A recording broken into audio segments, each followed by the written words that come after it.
I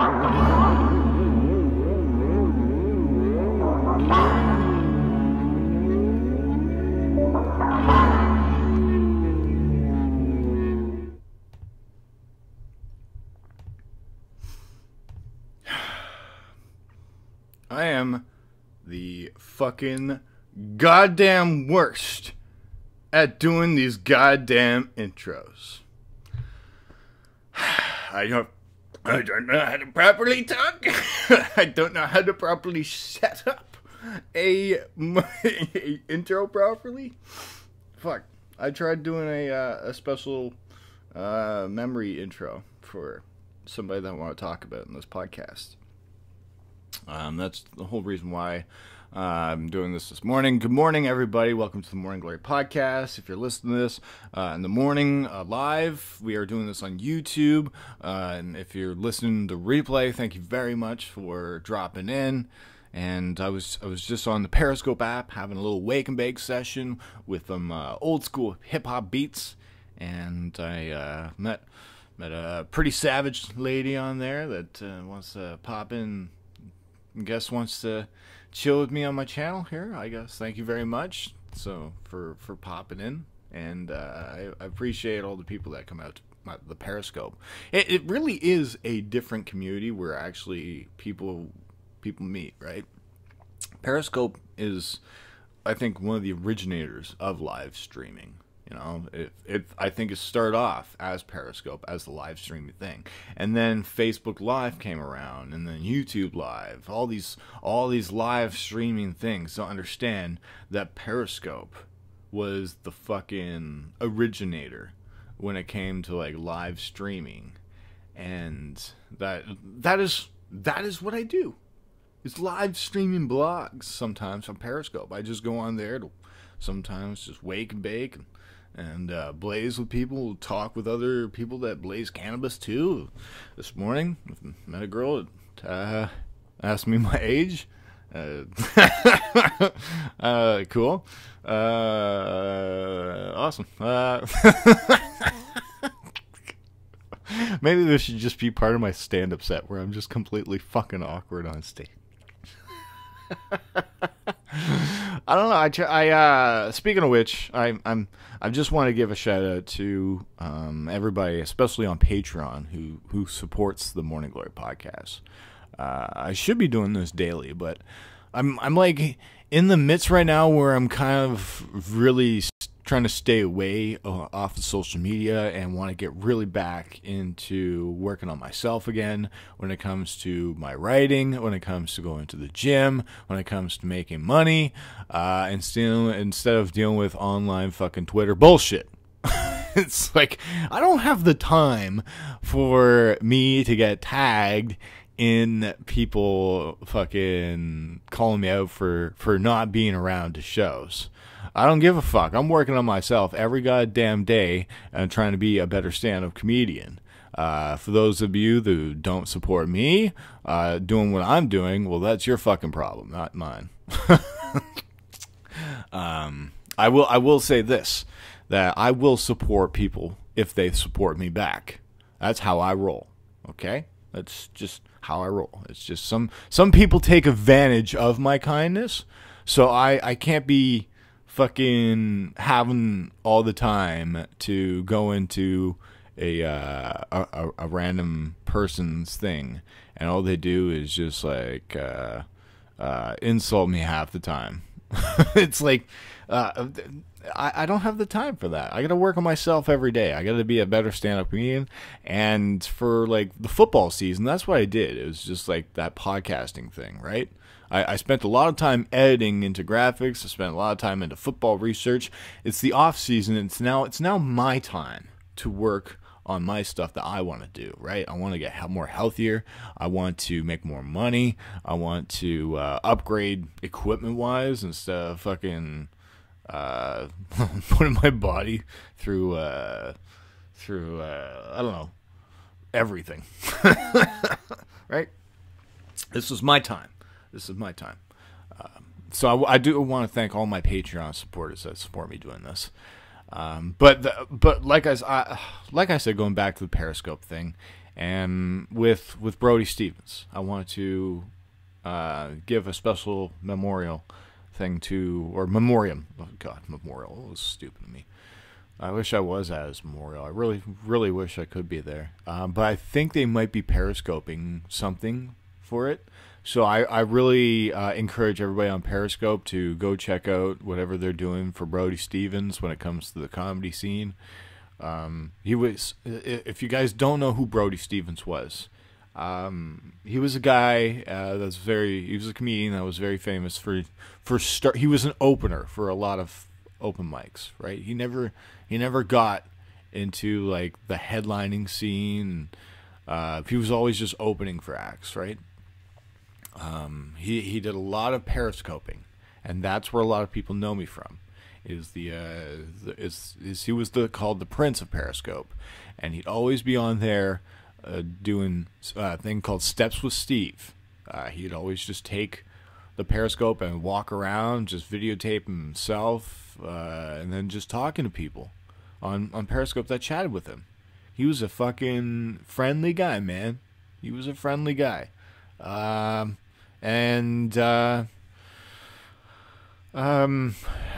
else? He did a lot of drumming whenever he had the time in his car. When he was at home, he was just air drumming or playing drums. He was just always positive. And he'd just go through read comments. He would just sit there and just drum and just read comments. He wouldn't say anything. He just drums. What else can I tell you about Brody Stephens, man? He was, I think he was like a real pusher of the Yes movement.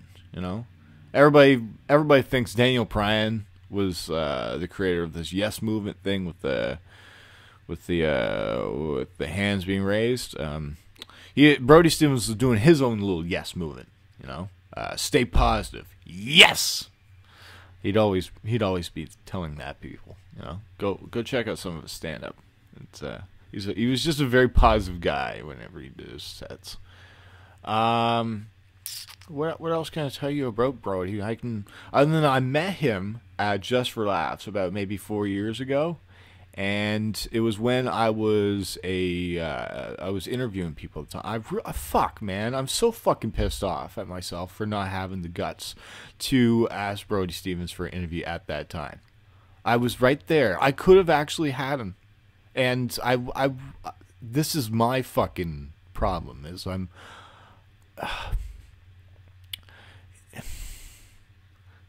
trying to do the right thing of discipline. Maybe I'm just too disciplined. I was told by a comedy coach it's not right to ask people for pictures and interviews and shit like that. And so in my mind, I wanted to always earn it.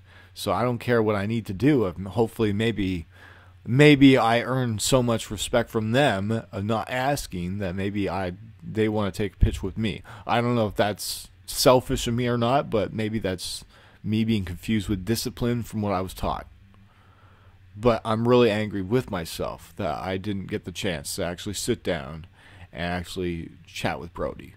But I didn't have to anymore because of Periscope. I knew who Brody was. I met him. He knew I was Coop the comedian. I'd always chat with him on Twitter. I'd always tag him. Fuck. There was a recent guy that just came from Felipe Esparza's channel. Felipe is also a great comedian on Periscope that's always on there. It's called What's Up Fool podcast. And fuck, this is hard for me even just talking about this because so many memories, right?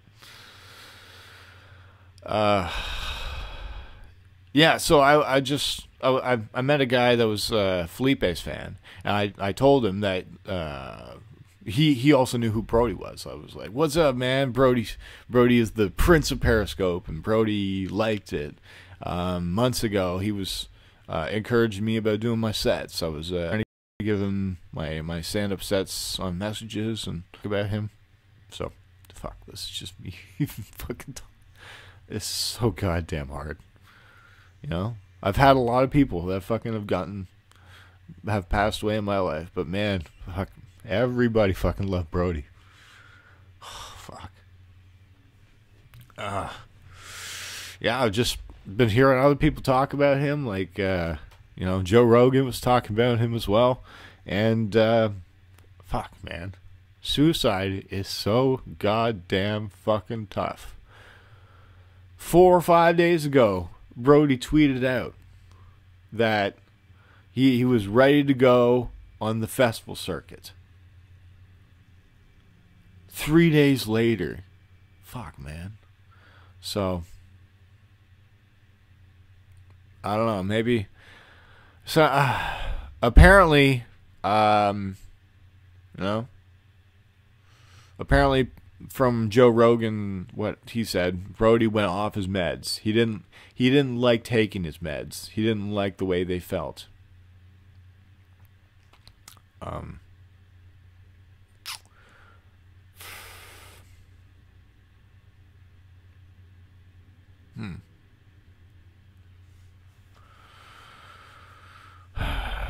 It's just fucking tough, man. It really is fucking tough.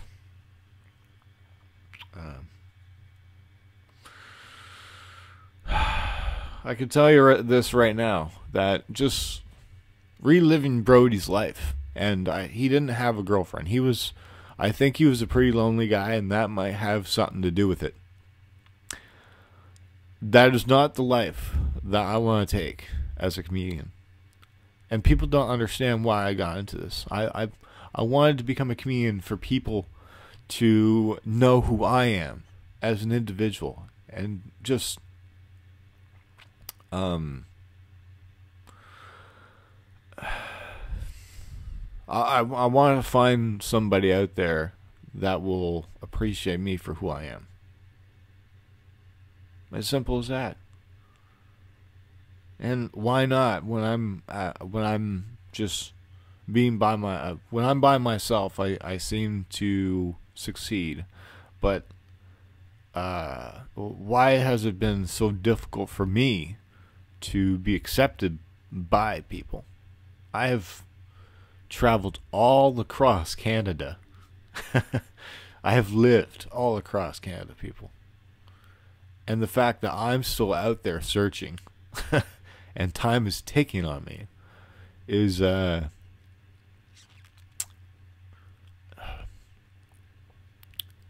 should not be thinking that way. That just I'm young right now. I'm turning 29. But at this age, my father was already married. They already had a child. They already lived in a house together.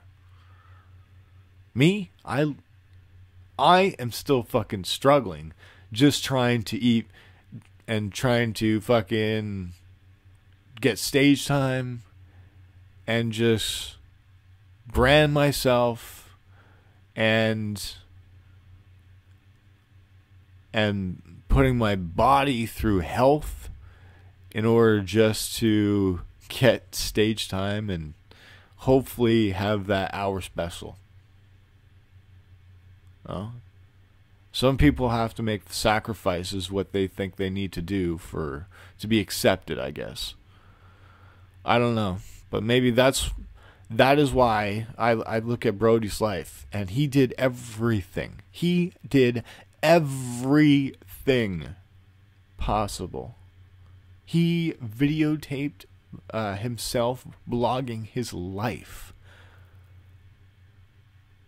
And it wasn't good enough. I don't want to live that pain of being lonely my whole entire life as a comedian, just trying to put my health through all that. If I'm going to be a stand-up comedian, I'm going to I should really just step away from everything. I should just close down my Twitter account, close down my Patreon, close down my Instagram, close down my Facebook, close down all my social media, block off the entire world. And then all I should just do is just push the reset button on my entire life again. I don't know, but I do know that that I'm gonna miss Brody very, very much, and Brody will always be an influence for me.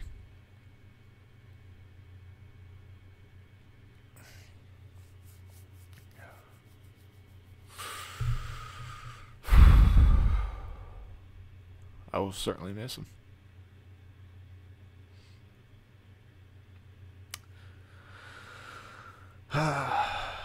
Fuck, I've already gone 16 minutes in this damn podcast. I've already gone over the time limit.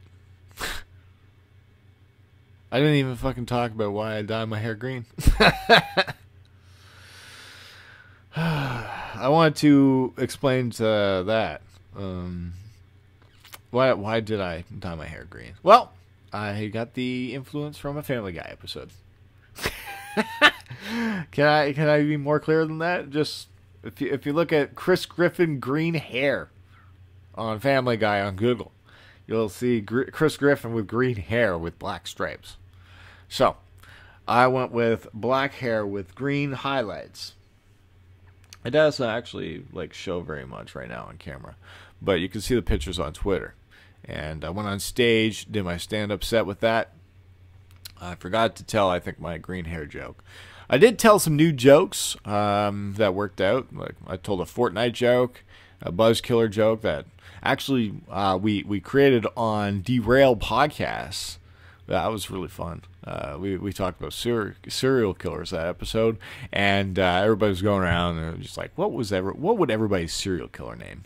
And I couldn't think about what mine was at the time. And 20 minutes later during the podcast, I just interrupted the Gatekeeper. Shout out to Gatekeeper if he's ever fucking listening to my shit.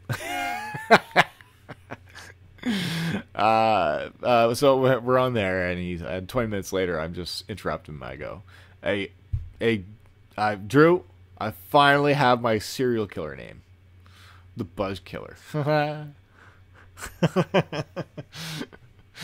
All right.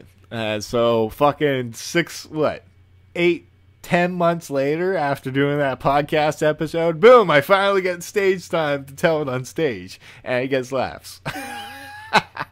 I'm telling you right now, people, I have a fucking book full of jokes, ready and willing to go on stage to tell. Give me fucking stage time. That's all I need. And you know what I need is for you to all of you harass the shit out of comedy clubs. Go on Twitter.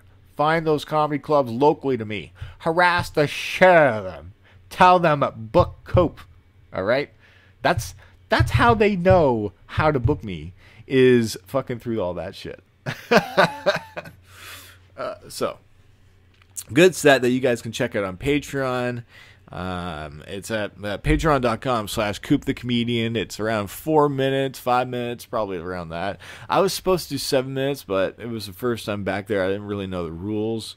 So, there's the next open mic I'm going to be doing is March 6th, 7th, one of those dates. It's on a Thursday, so it's going to be a sign-up one. It's going to be just like Vancouver, where I can just go every time, and I can just sign up, and I get my stage time. It's time for me to tell a lot more newer stuff on stage. I think a lot more people have heard a lot of my stuff before here in Ottawa, so it's I need to fucking have a fresh new start with a lot of new jokes, and that's what I'm going to be doing. Is I'm going to be stepping away from social media, all this stuff, and just writing to myself and going to the gym. And I'm focusing on that. And that's what I should be doing. So, thank you for joining the live broadcast today. And I really appreciate it. And hopefully we'll chat again. All right. See you soon. Peace out.